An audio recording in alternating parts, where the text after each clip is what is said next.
Let's go ahead and get going with our program. Russ, if you'd give another introduction to David Ellis, and Thanks, Ron. thank you. Once again, that we're very pleased to have Dave Ellis with us today with Division 12, which is the Allegheny Western Division, which is up around Erie, Pennsylvania. So they cover the little bit of Pennsylvania and then New York.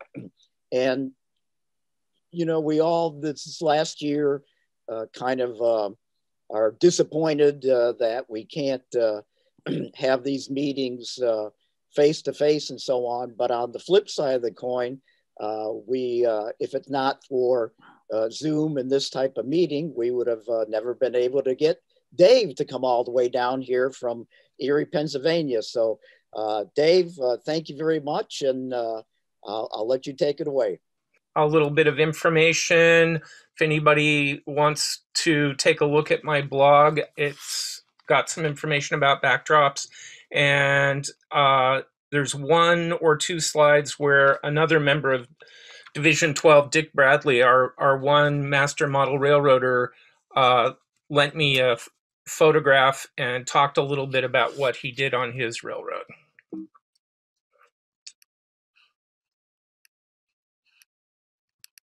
Okay, so,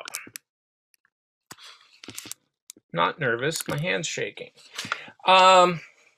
So, yeah, a little tiny bit about why you would want to use backdrops, and then a fair amount about how you would do it. And the one thing I'd really like people to do is to think about literally how you might be able to many of you probably have railroads, but if you have, if you're planning in addition to your model, if you have a place that maybe could use a backdrop, one of the things I noticed was at the last Mid Central Regional in Boardman, the our T-track group decided not to use backdrops, but I saw several T-tracks that used backdrops very effectively. So that's another possible way to use a backdrop is for a modular or a T-track.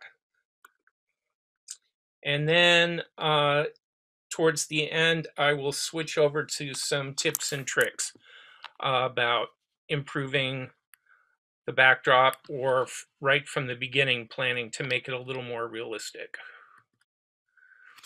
So, why bother with backdrops? Well, they expand the modeled scene.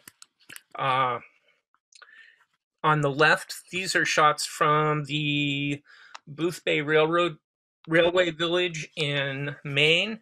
They have one of their restored buildings has a model railroad that they're working on, and the shot on the left, you can see that even with a really plain backdrop, it gives the illusion that there's depth behind the model.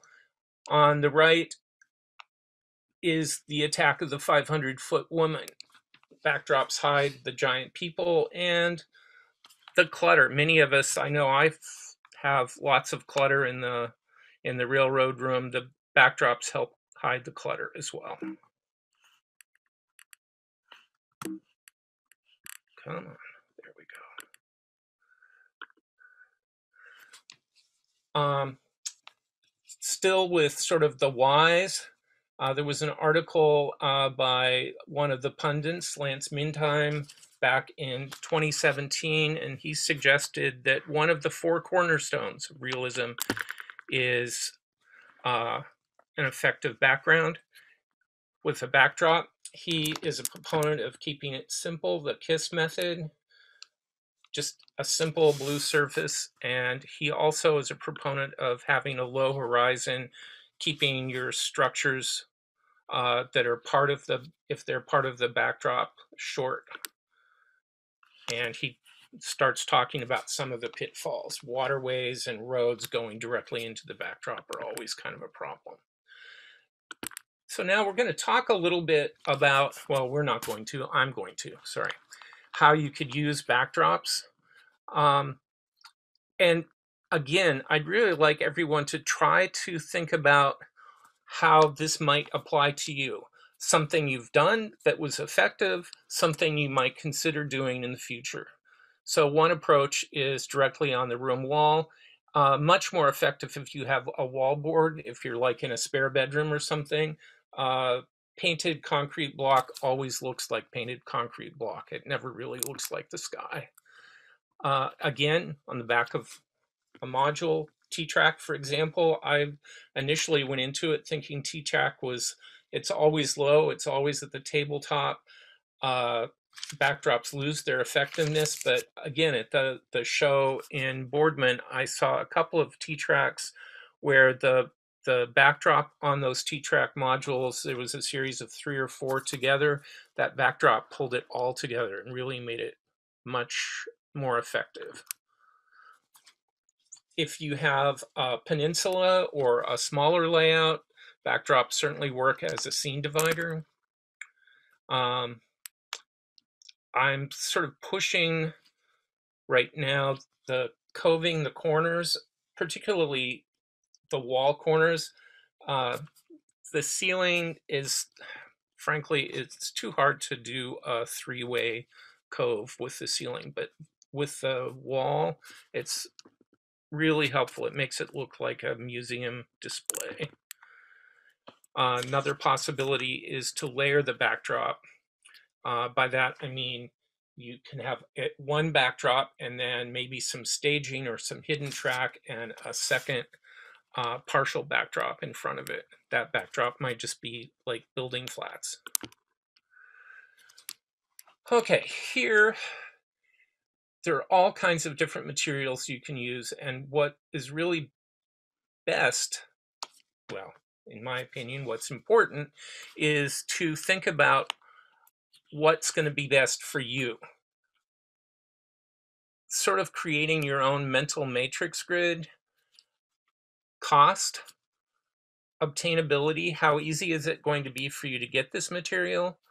Weight, if it's a fixed layout, weight is not all that important, but maybe depending on how you build your layout, weight is important. Weight is definitely important if we're talking modules or T-track or something like that.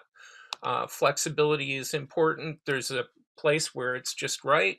If you want to cove corners, you need it to be somewhat flexible. On the other hand, if you want it to stand on its own, it can't be too flexible. And the other piece is experience. I'm sorry, I can't even read my own words. By that, I mean, what do you already have the knowledge to use? What do you already have the tools to use? If you have to go out and buy new tools to use a new material, that's going to add to your cost. The classic is masonite or hardboard. It's relatively inexpensive. You can pick it up pretty much at any hardware store, lumberyard, big box store. It's not too heavy. It's not super flexible, but you can curve it in corners to create coves. And if you've built your own benchwork, you have basic woodworking skills and tools, so masonite is not going to be something that's going to be difficult for you to use. Styrene is available in larger than the Plastruct at the hobby store. One can get 4x8 sheets of styrene. Obtainability is, where can you get this 4x8 sheets of styrene? I live in a town south of Erie, Meadville. There is nowhere local for me to get styrene. It would be a rigmarole. If you live in a city, there's probably a plastic supplier that will have it right there. It's lightweight. It's very flexible. It's great for coving, or if you want to have like a long curve in your backdrop, styrene is an excellent material to use. In terms of experience, I know how to cut styrene.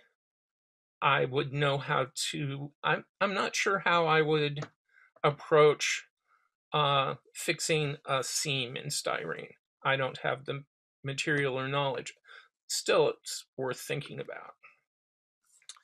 MDO is medium density overlay. It's used to be what people called signboard. It's like a plywood with a resined paper surface. It takes paint really well. It's relatively expensive. It's not as easy to get as it used to be. It's fairly heavy. It is not flexible at all. It works well. I used to be part of a modular group when I lived on the West Coast, and our standard backboards were made with MDO. It worked well for that. Gator board is another option. One of my friends in Seattle thought that the MDO was too heavy, and so he made his backdrops out of gator board. Gator board is rigid enough and durable enough to use. I would never suggest using regular foam board. You just look at it and it dents. MDF, which I believe is medium density fiberboard. One of the pundits that I used to read was Ian Rice. He is from the UK. MDF is really popular in Europe, so some of the European writers talk about using MDF. I'm not sure how available it is in the States. A lot of people use the foam, the pink or blue 1-inch insulation board. If you're using insulation board on your layout, you have the tools and materials to work with it. It's classic to use it as a backdrop on a 4x8 where you want to split the two sides. Way back in the day, I believe it was John Allen used linoleum and mounted it on his walls, used the back of linoleum and painted his backdrops. This might be something that would be relatively easy. It's pretty flexible. It would have to have a separate structure to hold it up. I've never used it, but it's been used from way back into the 50s. A new thing is aluminum trim coil. You can get it either aluminum colored or already with a white primer on it. It comes in different widths. 24 inches is typical, and it comes in different lengths, like 50 feet. So if you were building a new layout and wanted something that would be relatively seamless, you could put it up, not have to deal with seams. It's flexible. It needs to be hung on something. Several people recently, Lance Mintime has talked about it. Several other people have talked about using it. I haven't used it yet, but it's available. It's not super expensive. I know it's available at the big box stores. And wallboard, particularly if you already have wallboard up, it's a smooth, hard surface ready to go. Getting the corners curved or coved is a little tricky with existing wallboard. There's always the combination of materials. I've seen several people use sonotube and cut it into quarters, and with a combination of wallboard and then sonotube in the corners. I've also seen people do sort of 2 layers of wallboard and leave a little lip, and then kind of push Luan into that to cove the corners. Okay, now how do you do it? I have a relatively small U-shaped layout in the attic. I chose to mount mine directly on the back. I have slopey ceilings, so I have to also have a balance to hide the slopey ceiling. Often, a lot of people use masonite or hardboard and build a frame for it. I just mounted mine on the back of the benchwork with screws. Then for the seams, I just used tape and 3 coats of joint compound. I got the smallest tub of joint compound I could. I no longer had wallboard tools, so I bought a cheap, inexpensive set of 3 plastic wallboard trowels, spatulas, I'm not coming up with the right word, and use the fiberglass tape. It's pretty simple to get a decent seam. Priming is important. Masonite, which is what I'm using here, absorbs moisture, and with changes in heat, temperature, and moisture, it will expand and contract. If you prime all sides, it helps alleviate that a little bit. The problem I had was I did prime all sides, but I primed with a latex primer, which doesn't really seal against changes in humidity. Ideally, like Kills, one of the alcohol-based or shellac-based primer would do a better job. I also painted with a paint that had primer in it already. It's one of the new primer and paints. You can start with just a simple blue or gray color.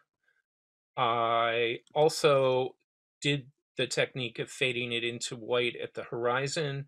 You can see what I did here. I had, I believe, a 5-inch roller for the blue and just a 3-inch brush for the white.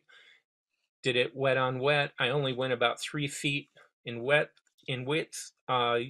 If you let it dry and then paint into the dry, you'll always have a little bit of a visible break there. So I tried to keep everything wet on wet, both the blue and the white, and then the next 3 feet. I recently saw a video where I believe it's Bernard Kempinski and his Civil War Railroad. He painted the backdrop all blue, and then he was using a technique combined with his cloud technique. He was using a technique of creating a transparent glaze or a wash with white primer and thinning it way down, and that was working really well for him, and I liked the look of what he got with that. I haven't tried that yet, but I intend to. So clouds are the next thing.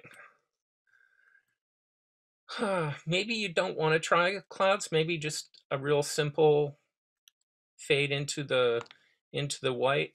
On these shots, you'll see it. The white looks sort of high. That's because I haven't painted it.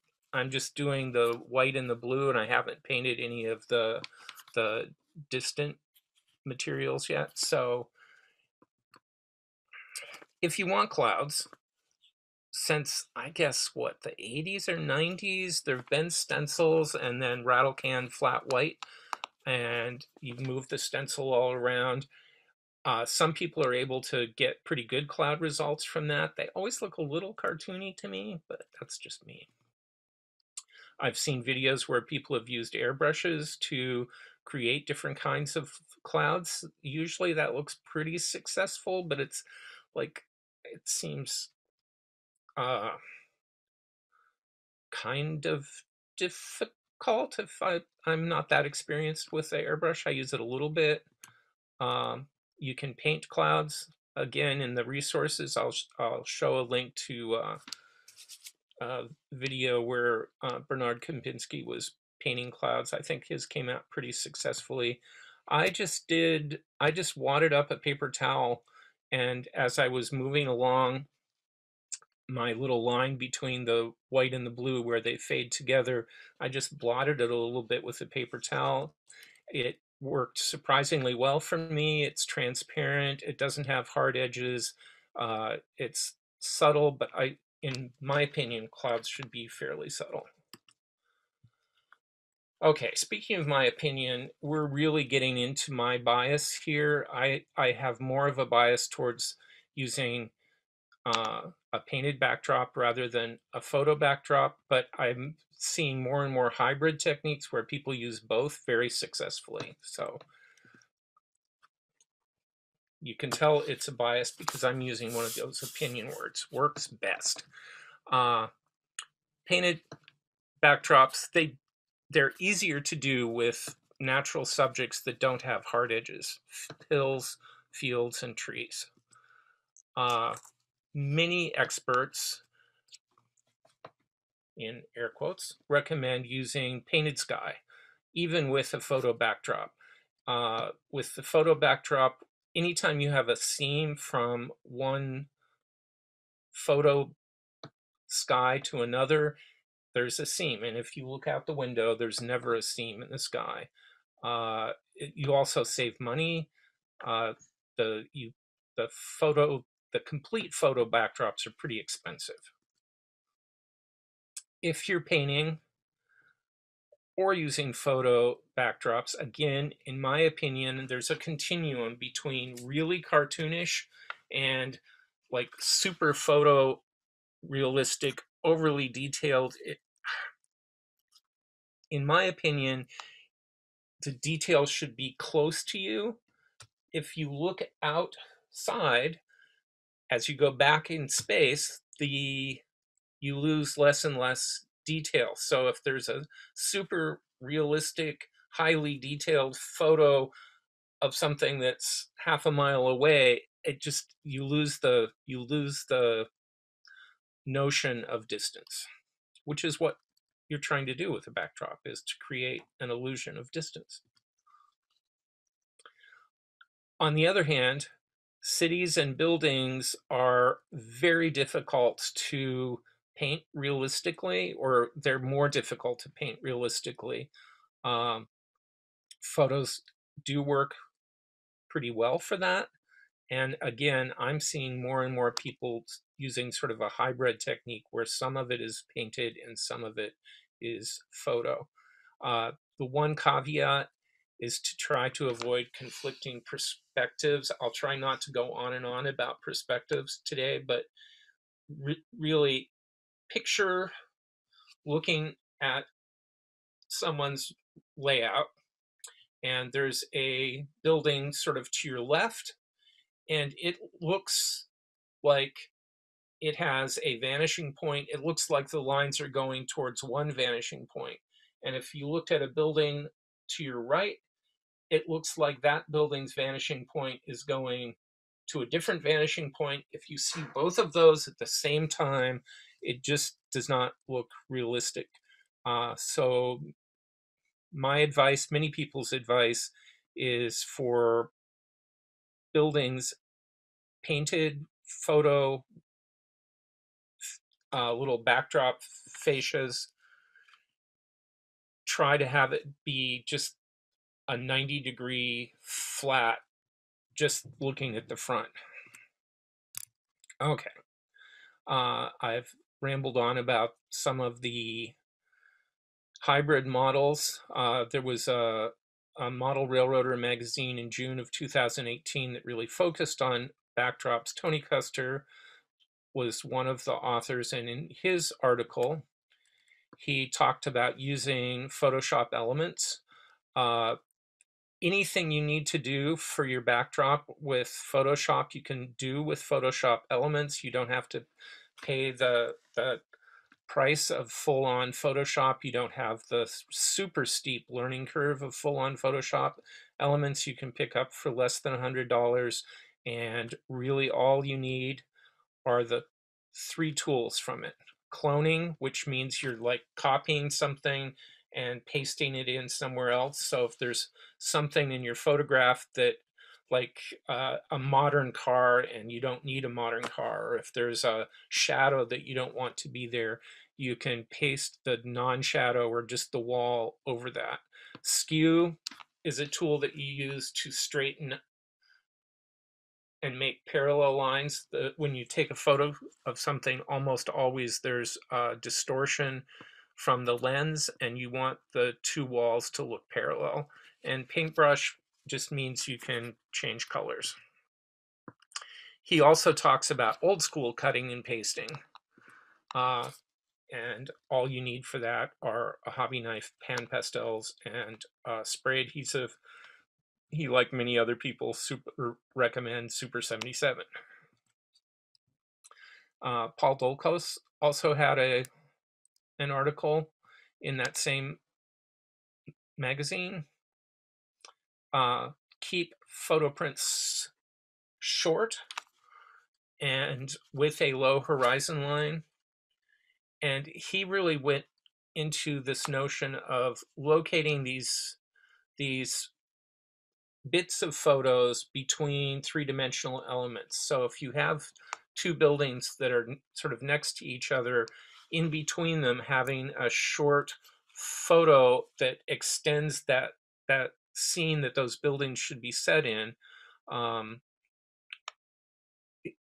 In looking at his newest layout, the Baltimore Harbor layout, he does this several places and it looks really good, I think.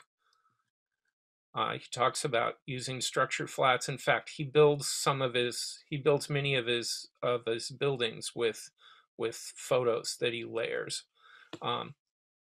He pointed out you can use your home printer,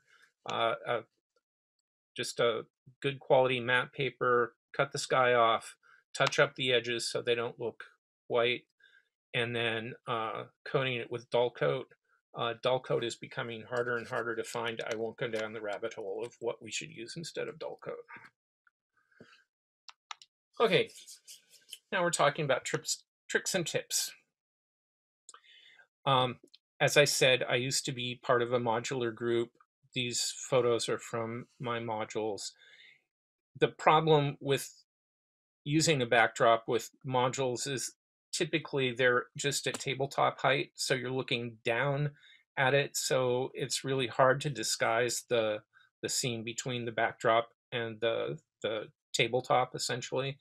Also, you have seams between different modules and they break the illusion. Like I said before, sky does not have seams in it. If you have your layout height a little higher and keep a relatively low horizon, so you're looking at it, it's hard to tell where the 3D breaks and the 2D backdrop begins. In fact, I'm hard pressed. A couple of those trees, I can't remember whether it's a painted tree or a three-dimensional tree. Okay, again, I've said I am biased towards painting. One of the things to keep in mind with painting your backdrops is using color to your advantage. You're trying to create depth, make it look like the scene goes off into background space. As you look through reality, there's what some people call atmospheric perspective. Color is more muted. It's more muted in tone. That means how light and dark it is. It's more muted in hue. That means how intense the color is. If it's further back, it's going to be less colorful and lighter as you move. So in this, let's see if I can get my cursor. Okay, so here is the background hill line. It's almost the same as the white haze and clouds in the distance. It has like no texture. There's no tree line texture. Then, come on, cursor. Here we go. The next row of hills, I'm not sure you can see it, but there is a little bit of texture just in terms of, I brought the brush up to make little points. This is my layout set in the Pacific Northwest, so it's mainly conifer trees. But again, it's not as colorful. It's not as dark. Here we have a third row. The tree edge is more defined. The color is more clearly green rather than just a gray. It's closer. The other trick is, as I painted this background hill, and then I just used a cheap rattle can, flat white, one little spritz in front of it. It dried quickly. Then I painted this, come on. Then I painted this row of hills, sprayed a little bit of white to create a little haze in front of it, and then this third. This is simple to do, easy to do, and it really does give an illusion of distance, is to just do this quick, cheap, just one pretty far away, you just want a little spritz of white. It makes the illusion of haze in the distance. Again, color is really important. You want to use, well, in my opinion, my advice is to use similar colors on your layout and your backdrop.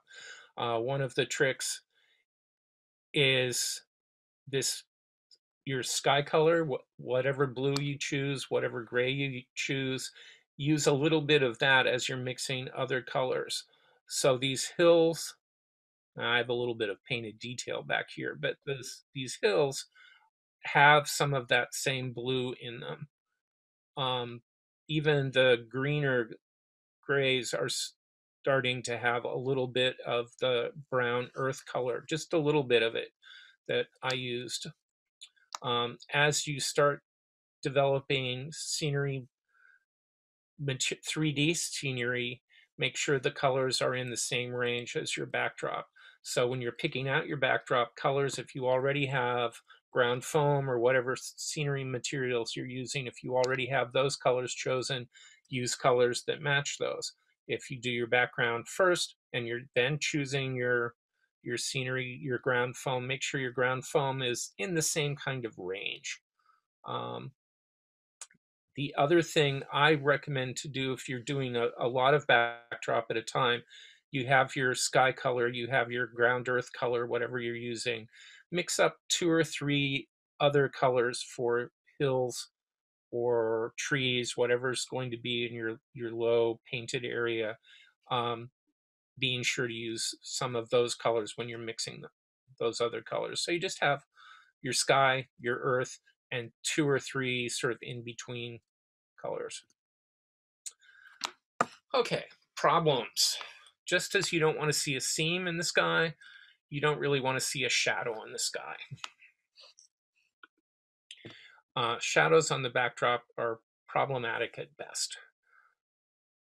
One solution is to make sure that you have light that's coming down from above rather than from in front.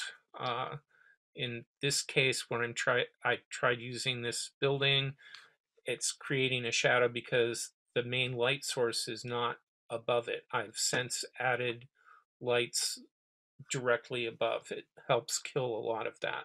The other thing is to, okay, I have this sort of somewhat three-dimensional building. It's higher than the Lance Mintime says, well, if you do this, keep it low. Well, this building's 4 stories high. But if I had a flat background building here, the shadows on a building is fine. The other problem is this edge. Come on, cursor. Here we go. This edge is not very realistic. If this chimney was over right next to it, it would hide this edge. If there was a tall tree here, it would hide that edge. If there was a background flat building there, it would hide that edge. You can layer buildings and it looks pretty realistic until you look right at it from right up close. But you're trying to create an illusion of depth. A little bit of overlap and layering is good until you have a shadow or an edge right on the sky. I promised I wouldn't go on and on about perspective, so I won't, other than to say it's much easier to make it look realistic if your buildings are flat up against the backdrop rather than angled, going at an angle. If they are going at an angle, make sure that the angles make sense. One building, another building, another building.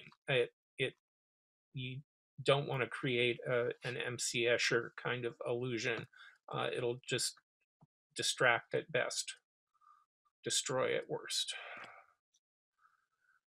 Okay, this is a new slide that I've just recently put in because I put a scenic divide in.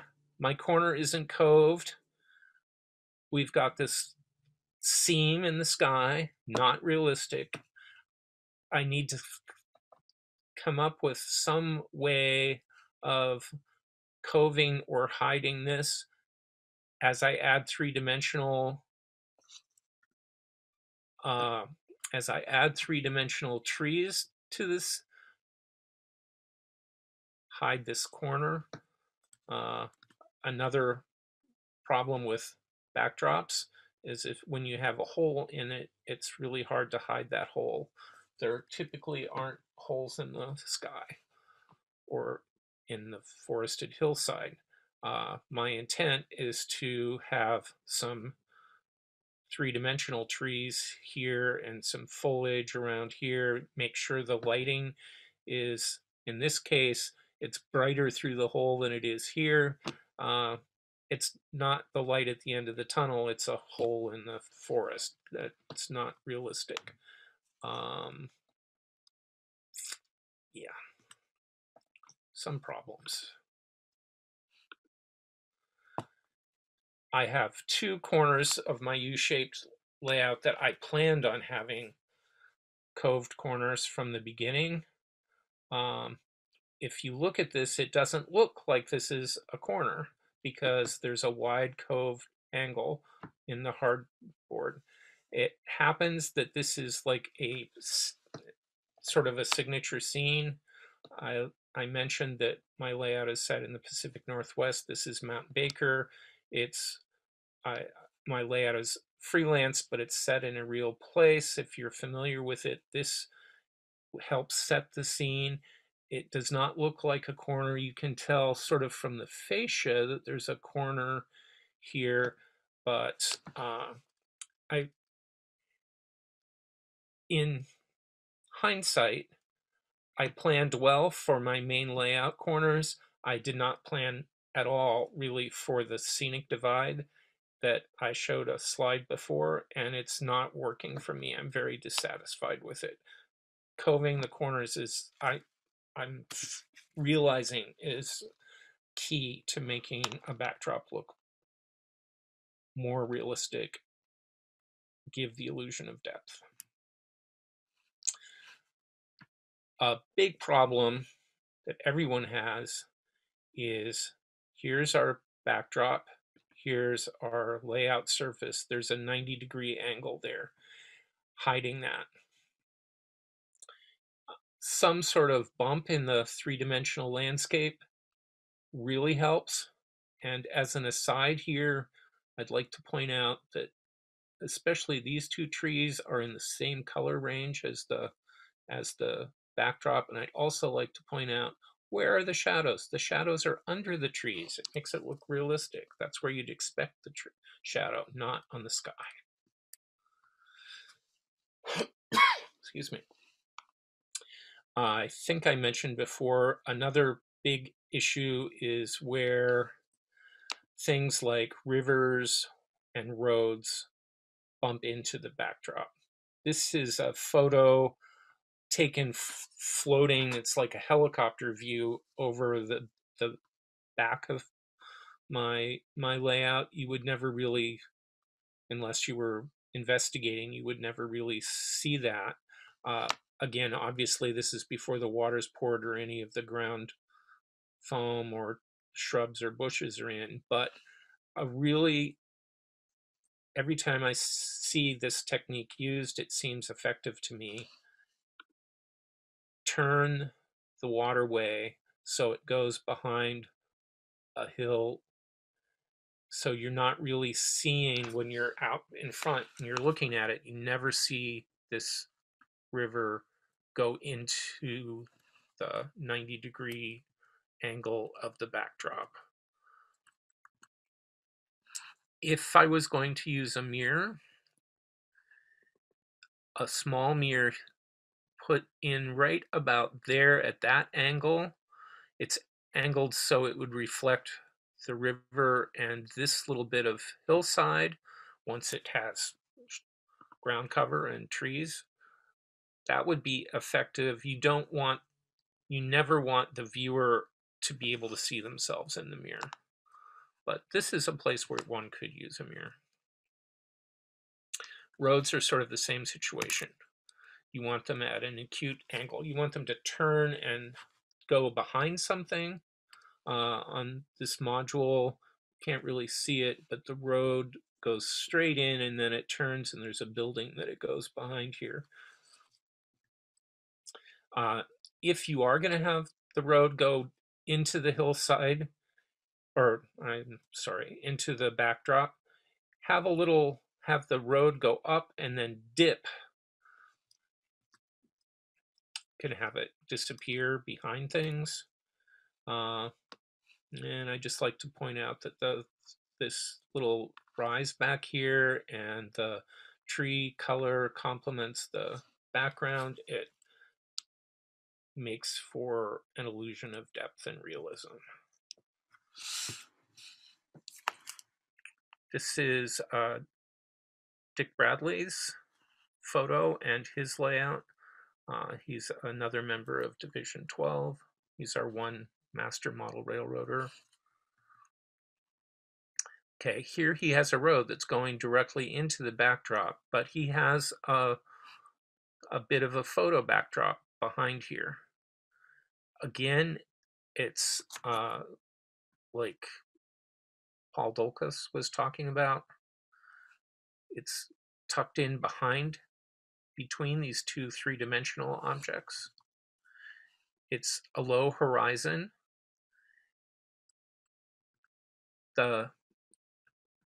I can't remember which Dick did in this situation. He either painted some of the road surface color that he used for the road up onto the backdrop, or he mixed the road surface color based on the photo of the road. I haven't tried it yet, but I've seen someone recently who took, I think it was Tom Johnson, who does a really nice job with using these little photos. I saw a photo of his layout, and he chose his photo with the road going into it like this, and then he cut the photo and made the road part of the photo longer, and he let that bit of the road roll down onto his layout, and then mixed his road color and painted right into that. So there isn't a 90 degrees. It's a curve. It's a cove in the photo. The other thing is, if you have cars or people or signage right at the edge, it helps to hide that 90 degrees.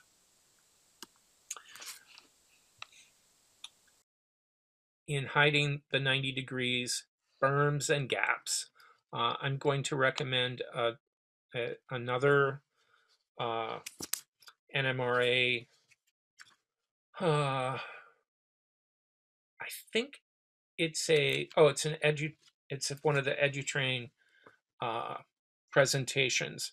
It'll be in the references, but the gentleman who did that really is into berms and gaps. So if you have a little rise, a little berm right in front of, and you have a little bit of distance in there, that little, whether it's a half inch or an inch, it creates the illusion of a lot of depth. These are easy to make sort of after the fact. Whatever scenery technique you use, you can carve carve foam. You can crumble up some newspaper and cover it with plastic gauze. You can use Sculptamold, carved cardboard, whatever technique to make a berm that hides that 90-degree angle. And then trees also help that. There's a little bit of ground foam on this half of this, but you'll notice there isn't any shrubbery or bushes or anything, and that helps hide as well.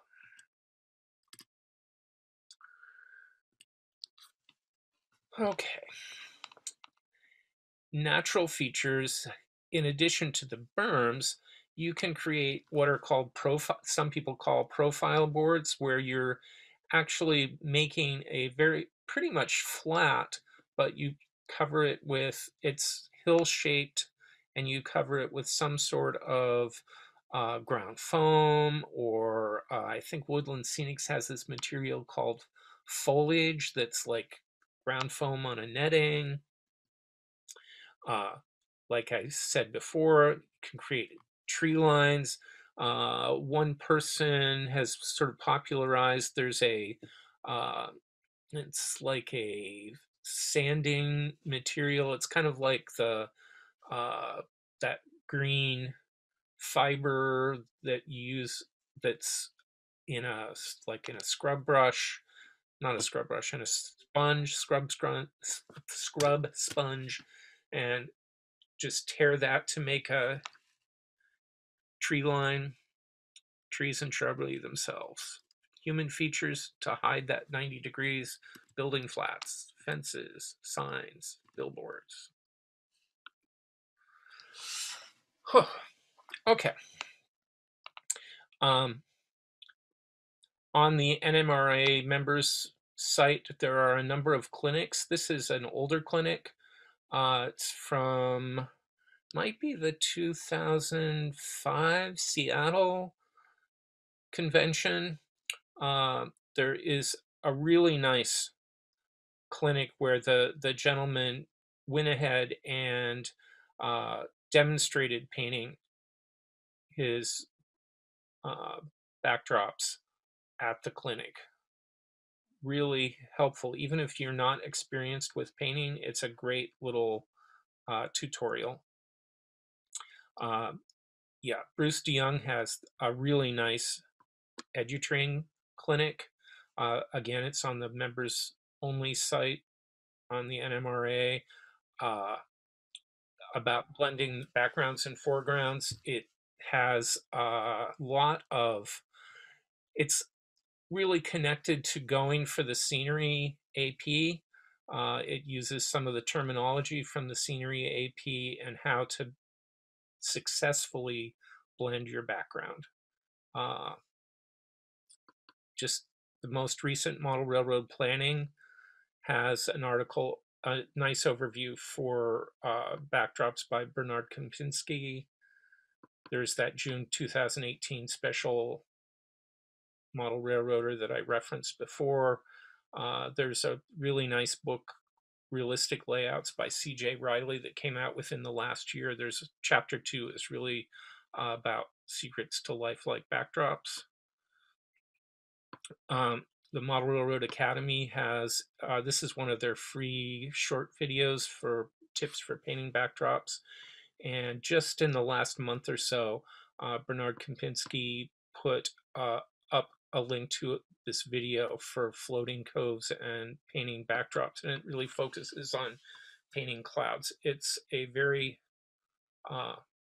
it's not it has some glitches as a video, but it's really helpful. I really enjoyed it. I'll keep this. No, I won't. I'll keep these up. Okay, so think to yourself, how might you use a backdrop, and are there any tips and tricks that I suggested today that you might be able to use? And I'll leave this up if people have questions. Thanks so much, David. Nice presentation. Covered the subject very well. Thank you. Do we have any questions for David?